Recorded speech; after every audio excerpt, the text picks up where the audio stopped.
Get ready, Padres fans. It's time for the EcoWater SoCal Padres Pregame Show on the Padres Radio Network. Tatis at third, 2 outs. Fernando takes off. He's going to steal home without a play. Coming up, we'll have a recap of the previous Padres game, a preview of today's starting pitching matchup, and our keys to the game. Plus, we'll hear from manager Mike Shildt. From the Padres Radio Network, here's Sam Levitt.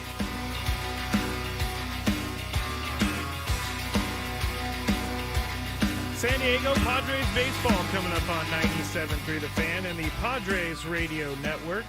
Today, the San Diego Padres take on the St. Louis Cardinals in the first game of a 4-game series.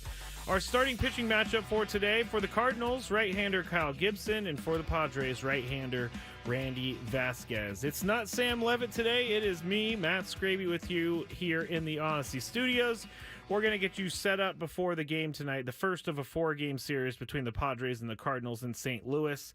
We'll get a check on the weather and all of that with Tony Gwynn Jr. here in just a second. But coming up in the next 50 minutes, you're going to hear from Mike Shildt. He's going to update us on some Fernando, Yu Darvish, and Ha-Seong Kim news. Also, he's going to talk about, in his manager report, he's going to talk about how he is returning to St. Louis for the first time since the first time he was let go as manager of the Cardinals. So there's a little bit more to play for, I think, here this week and this today. As Chris said throughout the show, it's been very tough for the Padres in St. Louis, so hopefully Mike Shildt could bring his luck with the Padres to town. All right, let's set the table, brought to you by Fraser Farms Market. Set your table with the highest quality of natural and organic products from Fraser Farms Market. San Diego original since 1971 with 3 locations, La Mesa, Vista, and Oceanside. The Padres entered today 74-58 after that walk-off yesterday. They currently hold the second wildcard spot in the National League. The Diamondbacks hold the top spot with a sweep of the Red Sox in Boston over the weekend. And with the Dodgers win yesterday, the Padres come into today 4.5 games back of the Dodgers for first place in the National League West. Padres are 5-5 in their last 10 and just split the 4-game series with the Mets. The Cardinals, on the other hand, are 65-65, 10 games behind the Brewers for first place in the National League Central. The Cardinals came from behind to beat the Twins yesterday, but have gone 5-5 in their last 10 games, same as the Padres. They are 5 games behind the Braves, who are currently the third and final wild card in the National League. So, with that, we had a pretty exciting game yesterday. Let's relive it. How did the Padres fare in their last game? Let's take a look back with our Padres Rewind. Presented by Hamul Casino. With thrilling slots and tables and all the best rewards, Hamul Casino has all the fun you're looking for. Hamul Casino. Fun above all else. Well, Martin Perez started for the Padres and gave up a hit to Francisco Lindor to open the game, but he got it calmed down and got out of the inning unharmed. Both Perez and Mets starter Jose Quintana both had a non-eventful first 3 innings, but in the top of the 4th, Padre killer J.D. Martinez stepped in for the Mets. 2-1 to Martinez, hit in the air to deep center field. Jackson Merrill's going back. He is looking up. It's going to go. Long home run to the right of straightaway center for J.D. Martinez. His 15th of the year, and the Mets strike to go ahead 1-0 here in the 4th. After that, Perez would load the bases, and then Brian Hoeing would relieve him and struck out Francisco Lindor to end the threat and escape with only the homer from J.D. Martinez in the top of the 4th inning. We go to the 7th after some pretty straightforward innings, and Jason Adam, who has not given up a home run in a Padres uniform, he faced Mark Vientos, and he changed that. The 1 pitch is muscled in the air to deep right center field. Merrill, long run, going back at the wall, looking up, gonna go. Home run, Mark Vientos, his 21st of the year. Second solo shot of the day for the Mets, and their lead now 2-0 here in the 7th. We go to the bottom of the 7th with the Padres down 2-0. Lots happening for the Padres, but the Padres can't score after Jackson Merrill is caught stealing second base, but we know where this is headed, so stay tuned. Tanner Scott got the Mets out 3 up, 3 down in the 8th, and then in the bottom of the 8th, after Mason McCoy walked, Jurickson Profar would step in, and his magic would continue. 2-2 again. The pitch to Profar, hit in the air, deep to right field. Taylor's backing up. It's gonna go! Jurickson Profar's career high 21st home run of the season is a game-tying shot in the bottom of the 8th. Edwin Diaz, Robert Suarez would sit down the Mets, right after that. 1, 2, 3, very important, and we headed to the bottom of the 9th. Edwin Diaz would be in for the Mets, and Jake Cronenworth would strike out for the first out of the inning, and then Jackson Merrill would face off against Diaz. 2-0 pitch from Diaz. Jackson swings, hits it in the air, deep to right field. He has done it again. Unbelievable. Jackson Merrill with his second walk-off home run of the year. And the Padres come all the way back and beat the Mets 3-2. He's as cold as ice. I don't know about everybody else, but I always think he's as cold as ice. Anyway, I'll move on. Robert Suarez would get the win. Edwin Diaz gets the loss, and the Padres would go on and salvage this series, splitting it 2-2. They're playing a 4-game series against the Cardinals here this week, and we need to go out to St. Louis and talk with my guy, Tony Gwynn Jr. Let's go inside the Padres broadcast booth for a deep dive on today's matchup from Tony Gwynn Jr. in our Padres game preview on the Padres Radio Network. Well, Tony, I hope you're okay with me claiming you there in that last segment when I said my guy, but I will continue. And fortunately for you, I didn't hear it. So okay, all right. I wasn't sure. Dave was telling us right before pregame that it's 98 degrees there in St. Louis. Before the show, we were talking to you. You said you hadn't been outside. So now that you've had to go outside, what are the conditions like for the game tonight?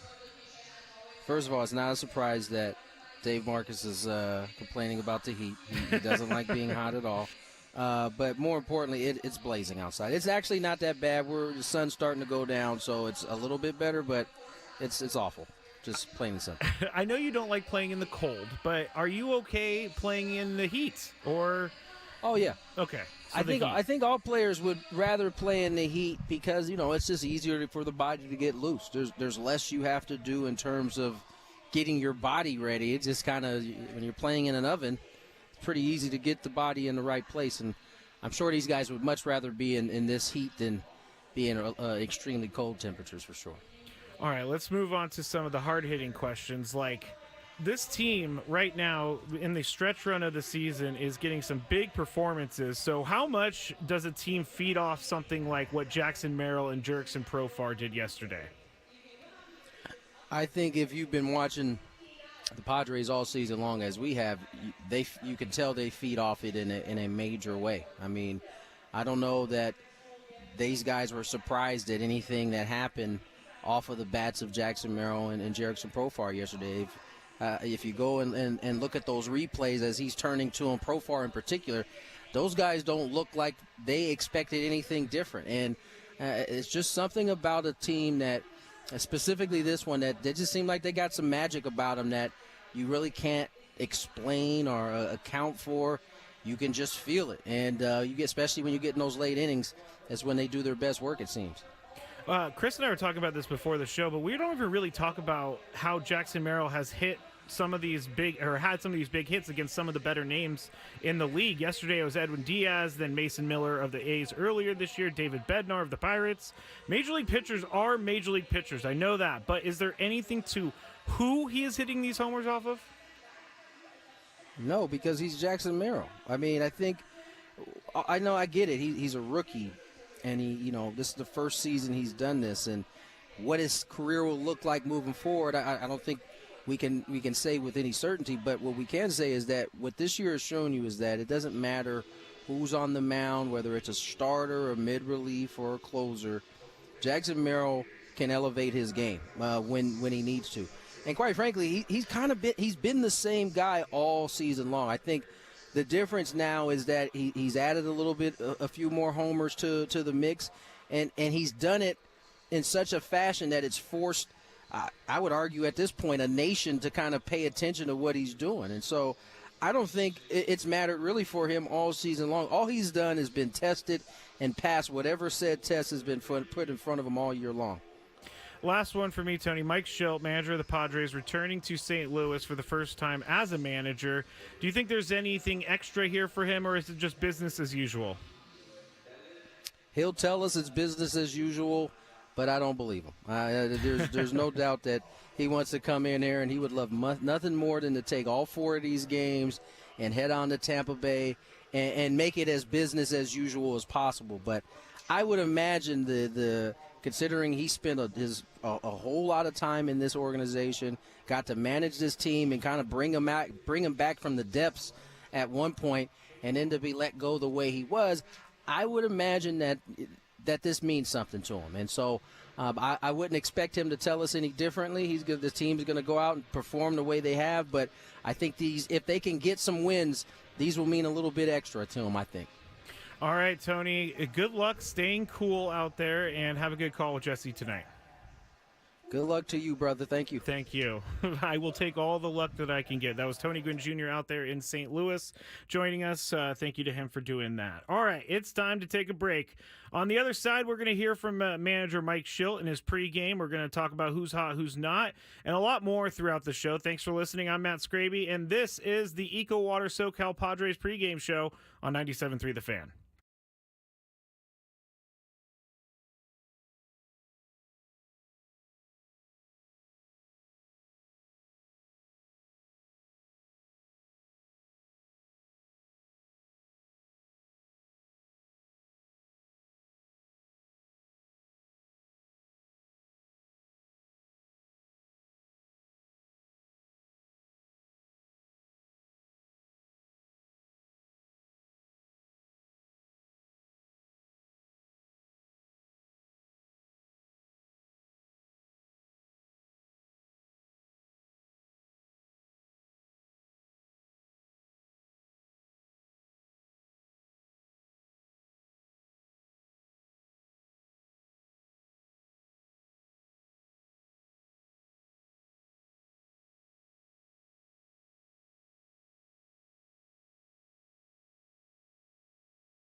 Back with you here in the Odyssey Palace, 97.3 The Fan, getting ready for the Padres to play the Cardinals out in St. Louis. If you don't know, it's very warm in St. Louis, and it's very humid in St. Louis, and so it's 98 degrees according to Dave Marcus, and I was reading earlier that the heat index is in the hundreds, the 108 range, which is disgusting, to be quite honest. So that's what they're going to be dealing with. It's going to be even hotter tomorrow, so we'll have to monitor that. But we are here in the nice air-conditioned Odyssey Studios, and you are listening to the EcoWater SoCal Padres pregame show. We still have a lot to go here in the show.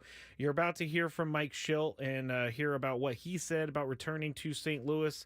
We're going to do who's hot and who's not. And then there was a very cool thing that happened in Major League Baseball today, and we'll get into that a little bit later. But first, I wanted to start this segment with this interview because Braden Suprenant did the Padres pre- and post-game show yesterday, and when you are at home and the Padres win, you get to interview a player. So Braden Suprenant got to interview one of the coolest players on the team, and that was Jackson Merrill. Here is Braden talking to Jackson Merrill after the walk-off home run.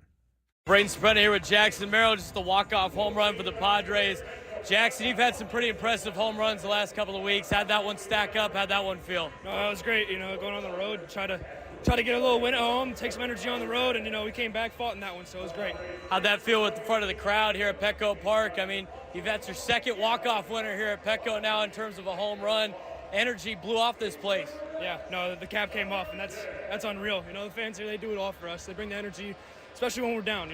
They bring the energy, they stay in the game, and it's awesome. You guys have been really good at coming back this season. I know ball didn't really go your way a couple of times throughout this weekend, but how are you guys able to continue to fight back and be able to win some games when you're down early? It's baseball. It's baseball. I think that's the biggest thing to understand is baseball is such an unordinary game. Anything can happen, luck can happen, skill can happen, everything can happen. You've played in a lot of baseball games in your life, man. Have you ever had more fun playing baseball than right now? No, great baseball game. Great baseball game today. What do you guys got left before the road trip leading into these last couple of weeks? How important is this win against the Mets, another team you're battling for in the playoffs? Yeah, it's crunch time, and we just wanted to fight. I don't think we wanted to let them get away with it easy. They kind of had a number during the year. They won the season series against us. We don't like that. So, just come out, play hard to the last minute we got against them. Jackson, appreciate the time. Go enjoy the win. Thank you. That was Jackson Merrill with Braden Suprenant yesterday after the win, and it's hard to remember sometimes that Jackson Merrill is only 21 years old. It's very difficult to remember because he carries himself like he's much older and he's a 5, 6, 7-year vet. But Jackson Merrill, good interview with Braden Suprenant after the game yesterday. All right, I'm Matt Scravey, and we are working our way up to Padres and Cardinals from St. Louis at a 4:45 p.m. first pitch. But we need to check in with the manager, Mike Schilt. Let's pull up a seat in the manager's office and hear from Padres manager Mike Schilt. Presented by Sinley Food. Spice up your culinary life. Hey, Mike, one would imagine this would be emotional for you coming back to St. Louis, an organization where you spent 18 years building the Glory Baseball Foundation. What's it like to come back? Yeah, it's good to come back. A lot of people that you want to see, and a lot of good relationships, a lot of really, really good memories and people, and yeah, it's exciting to come back, but mostly it's about the Padres coming in and playing good baseball. I imagine this was on your radar screen. How much have you sort of been looking forward to this? Maybe in the back of your mind, you're taking care of regular business on a daily basis, but still looking forward to this moment. A lot of good memories here, as you mentioned. Yeah, a lot of good memories. I do my very best to stay present. Can't ignore that. It's coming up on the schedule, but excited to get in last night, but really hadn't thought a ton about it until we landed. You guys turned around here in the second half. Thank you so much. Good seeing you, brother. Yeah, From where you guys were at the All-Star break, how have you guys gotten on this run? Well, we talk a lot about just continuing to improve and be better as we go, and it's a group that I really love to death. Just a real lot of respect for this group and how we go about it, and staff's been phenomenal. Can't have enough positive things to say about everything and everybody. But we started in the off season just making sure we normalized how we were going to compete and how we were going to do things together, and it takes a little bit of time. There's been some turnover here, and some new staff, and of course I've been in the organization a couple of years, thankfully, and very thankfully, and but now in a new role, just creating an opportunity to partner with our players and making sure we're moving forward together. And it just takes some time, and we've been able to continue to make those strides, and I got a ton of respect for, like I say, the organization, but the clubhouse. It's a really good clubhouse, bunch of good guys that all want to play well and do well and compete, and it's just been sometimes your last what looks to be the president is really the first couple steps and the first few bricks that get put into place, and we're just trying to continue to put a solid foundation and put a lot of bricks together. Mike, I wanted to ask you about Jackson Merrill. As a rookie, he's basically facing new pitchers almost on a daily basis. What is it about his approach that's allowed him to succeed, especially in big moments like a walk-off? Yeah, Jackson's got a high baseball IQ, clearly has ability. He's got this ability. Another skill set of his is to just slow things down. See the game, understand what's about to face, let his talent take place, slow his heart rate down. Victor says this a lot, our hitting coach, Victor Rodriguez. Having the appropriate effort level, being aware of situations. One thing that, Toddy has talked about that we kind of adapted is, do what the game calls for. And Jackson's really a poster child for that. He sees the situation, understands it, doesn't make it bigger than it is, and just lets his talent come out. Randy, going for you today, realistic expectation. You only have one start down in AAA, right? I believe he had one and threw another time. So he's, Randy's done well for us. He's been able to get, pretty deep into games, and really it's really about him being able to control counts. And if he does that and he's able to throw a secondary pitch for strikes, we should be in pretty good shape. Some pretty exciting things have been happening at home, but your road record is the best in the National League winning percentage-wise. Anything that you can put your finger on in terms of the successes you've had on the road this year? I feel it's kind of what I alluded to earlier. It's really more a matter of just normalizing playing the game of baseball the right way, regardless of where we're playing, who we're playing, hot, cold, day game, night game, road game. Just go out and show up and be prepared and go enjoy it, and then go compete and play to win. Mike, anything new on Darvish today? Nothing new necessarily. It sounds like he's come out. I mean, he had 3 up and downs yesterday at home, and everything looked good. Said it felt good, and then he was able to recover. Sounds like pretty well from that. Haven't gotten any more diagnosis on that or feedback rather, but looks like he's moving forward to the next step, which will either be some kind of rehab assignment or another, structured simulated game. How about Fernando? Similar. Fernando's back. He's in their zone actually, ready to get some live at bats and continue his progression. How's the team doing? He's getting another opportunity to get looked at. He's back in San Diego. He should join us tomorrow. All right, that was Mike Schilt talking with the media before the game, and like Tony said in our visit with him in the first segment, I really think that this means a lot to Mike Schilt. Coming back to the place where it all started for him and being let go in the way that he did, and now he is back with another team, and his team is playing well. I think that's something to watch for here in the next couple days. All right, it's time for a lot of cool stats that we all need to talk about in Who's Hot, Who's Not. Which player is locked in at the dish? Who needs to kick things up another notch? This is Who's Hot, Who's Not on the Padres Radio Network. And when I say cool stats, I mean like the hot ones. The not one is not cool, so we'll get to that in just a second. But let's talk about Jackson Merrill and Jurickson Profar. You guys already know a lot of this, but I'm going to repeat it because it's so insane. Jackson Merrill has 5 game-tying or go-ahead home runs in the 9th inning or later this season. It's most in a season at age 21 or younger all time. 6 game-tying or go-ahead home runs if you expand it to the 8th and the 9th inning. And Sarah Langs always has great tweets about different things that happen around baseball.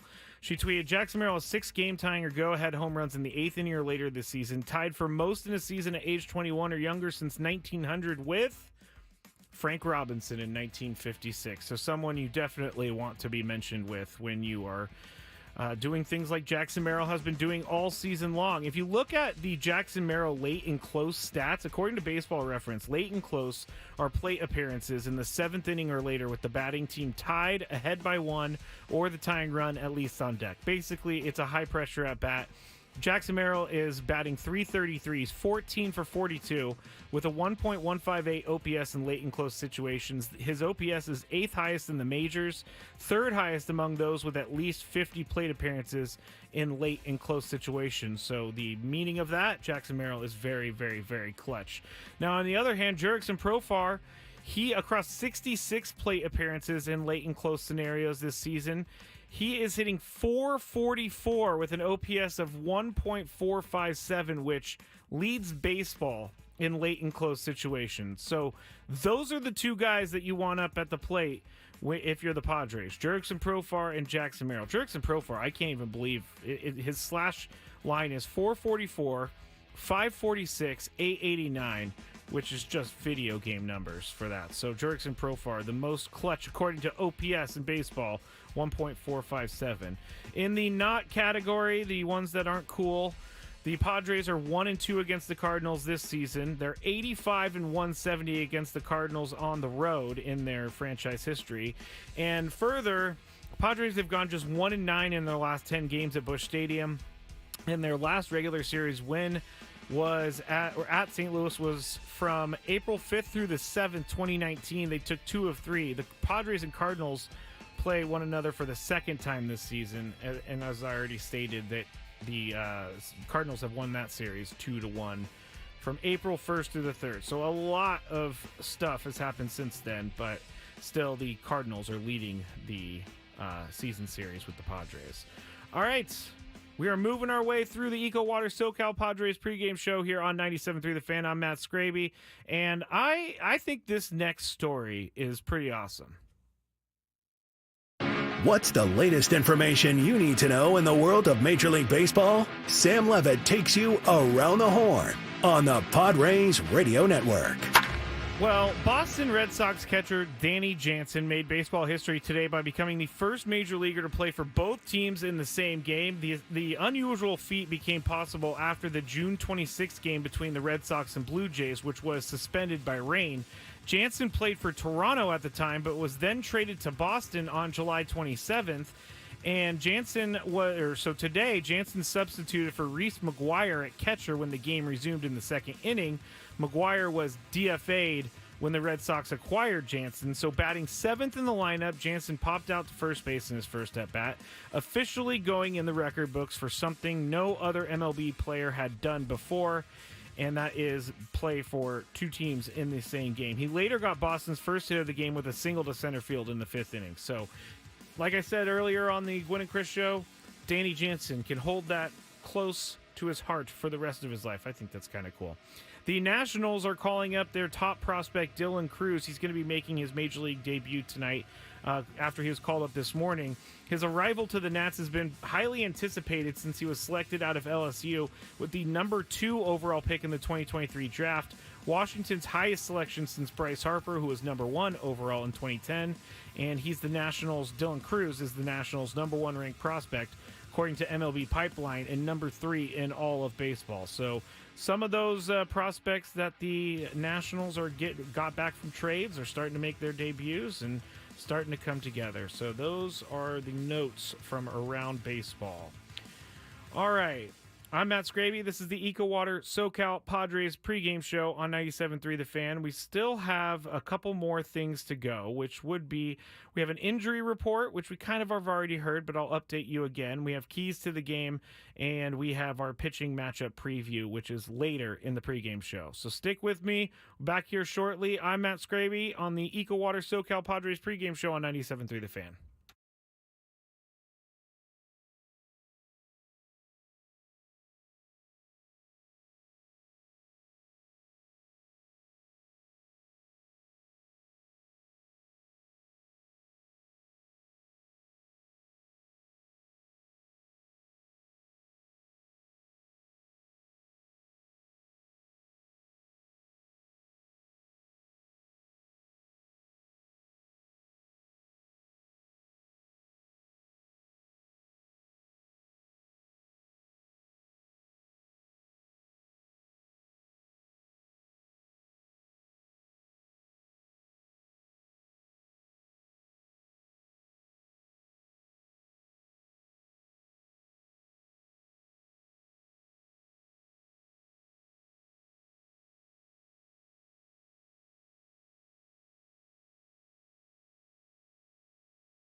send you out to St. Louis for Jesse Agler and Tony Gwynn Jr. to call the game between the Padres and the Cardinals here on 97.3 The Fan.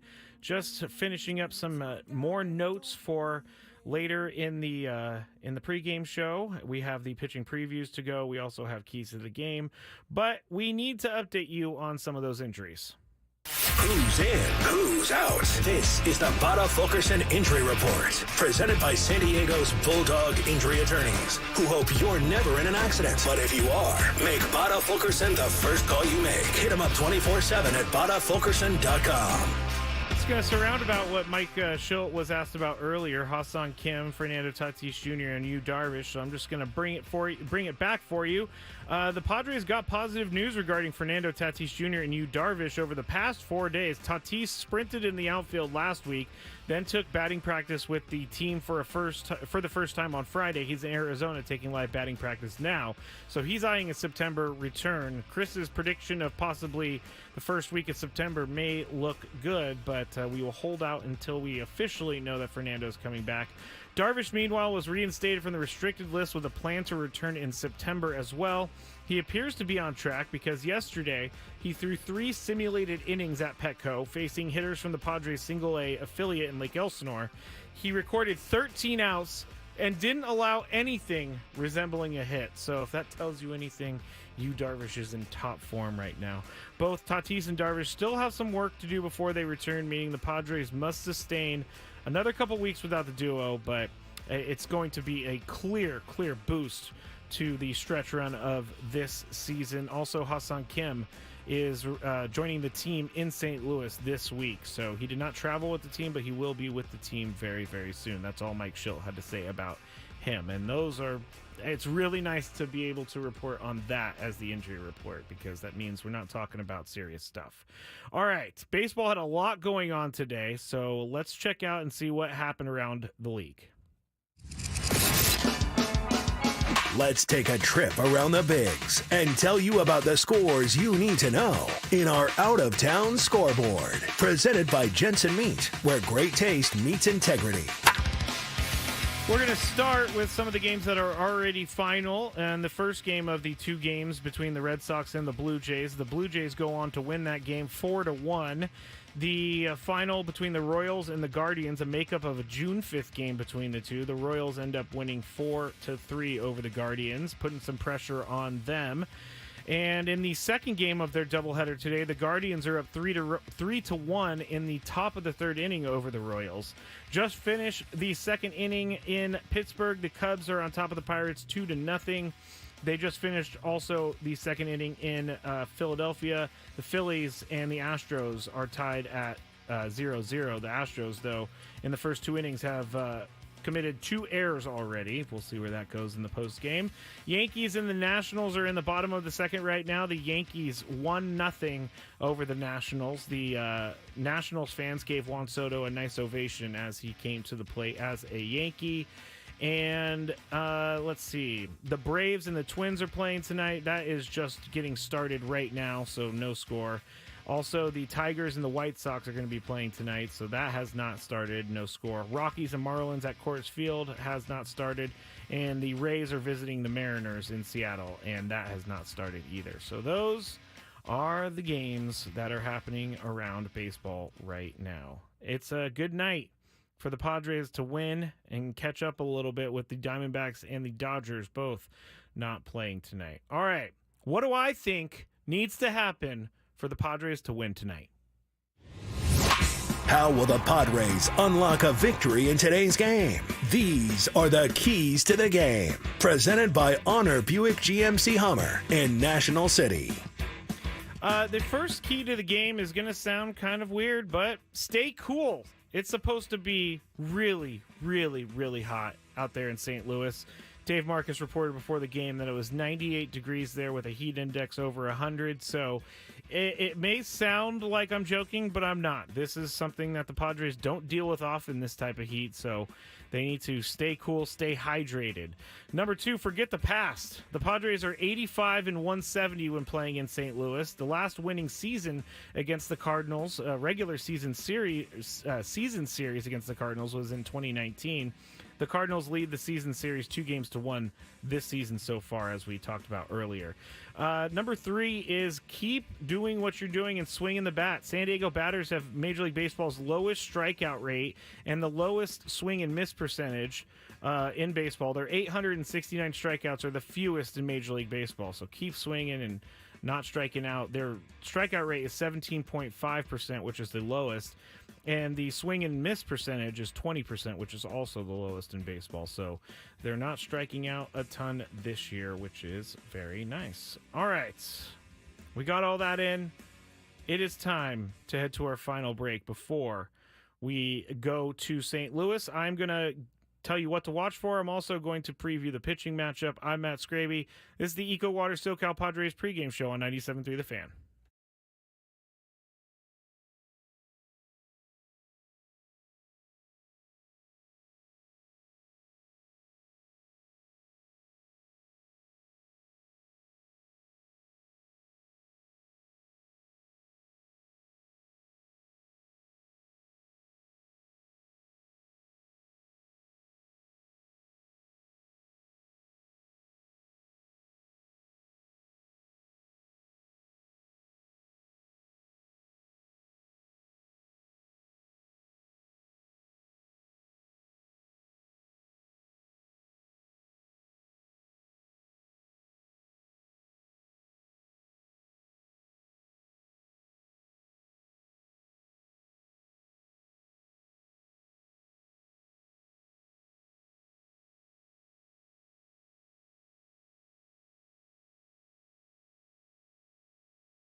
What?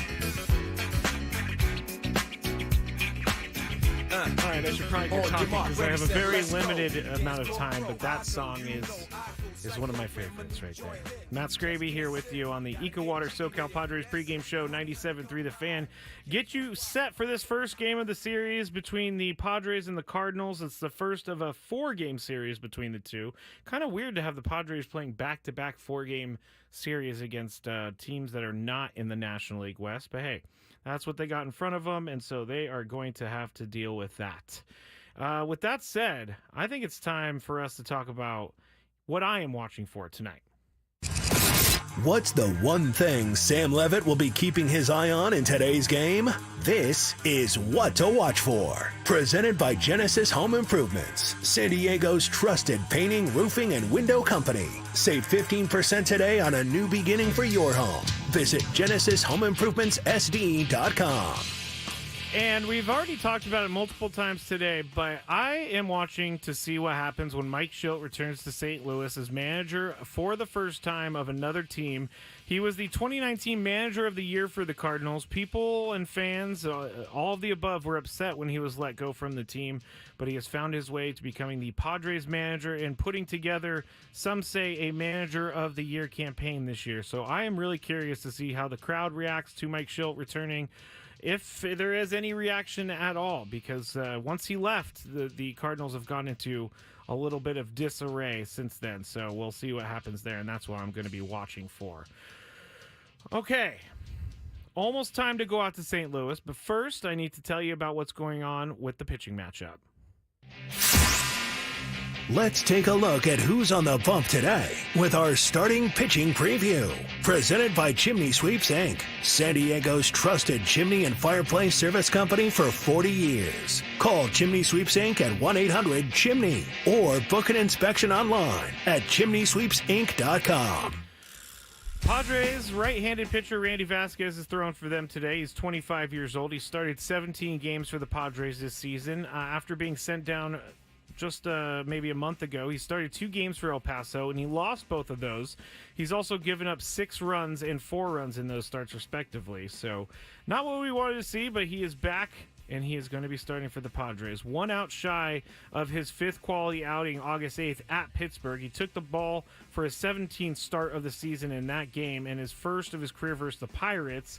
And he helped secure the series sweep, tossing 5 2/3 innings of 3-run ball on 6 hits, 1 walk, and 3 strikeouts in the 7-6 victory. Also, a stat we talked about during Gwynn and Chris, he is the ground into double play king, because of all major league pitchers who have made at least 10 starts, Vasquez, his 1.43 ground into double play per 9 innings pitched rate, that's a mouthful, is highest among all National League pitchers and trails only Houston's Framber Valdez for the most. So basically, he puts guys on, and then he gets the other team to hit into a ground into a double play. I always struggle with that. He induced a grand total of 0 GIDPs and 37 2/3 innings pitched for the Yankees in his rookie year, and has induced a staff leading 13 in his 81 2/3 innings pitched for San Diego in 2024.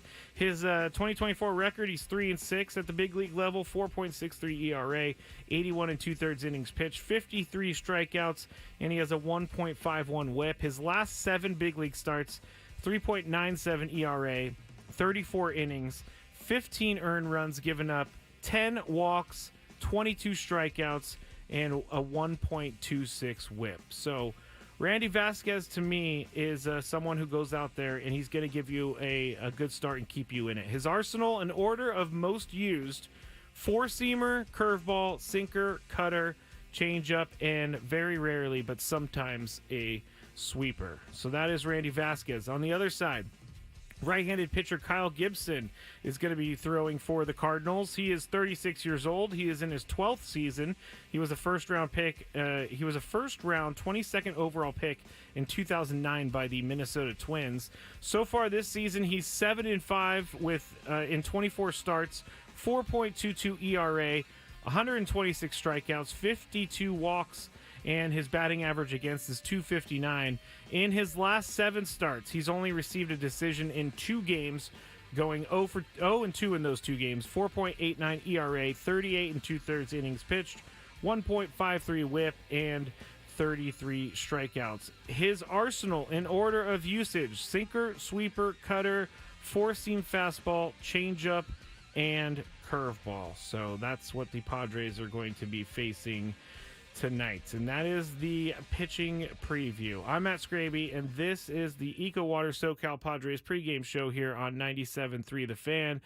Going to be sending you out to St. Louis here shortly. We got a couple extra minutes to clean up some things here before we send you to Jesse and Tony out there in 98 degrees St. Louis. I got to say, I was in the Midwest about 2 weeks ago, and I got really lucky with the weather. The weather is awful right now in the Midwest, and I can only imagine how sticky and gross that is. Nick is from Baltimore. He's on the board right now, so thank you, Nick DiNucci, for helping me out today. But he's from Baltimore. He knows all about that humidity. And Adam's from Atlanta. That's even worse humidity.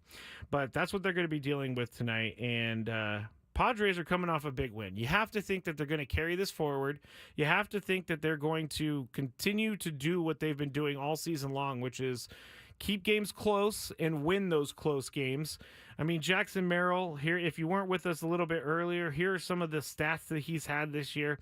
He's had 6 game-tying or go-ahead home runs in the 8th or 9th inning or later, or the 8th. Let me start that over. He's had 6 game-tying or go-ahead home runs in the 8th or 9th innings, and it's most in a season at age 21 or younger of all time, along with Frank Robinson. I think I messed that up. I messed the explanation up. Jackson, let me just read Sarah Langs' tweet. See what happens when I go off script? Things get weird. Jackson Merrill has 6 game-tying or go-ahead home runs in the 8th inning or later this season, tied for most in a season at age 21 or younger since 1900 with Frank Robinson. So I should have just read the tweet from the beginning.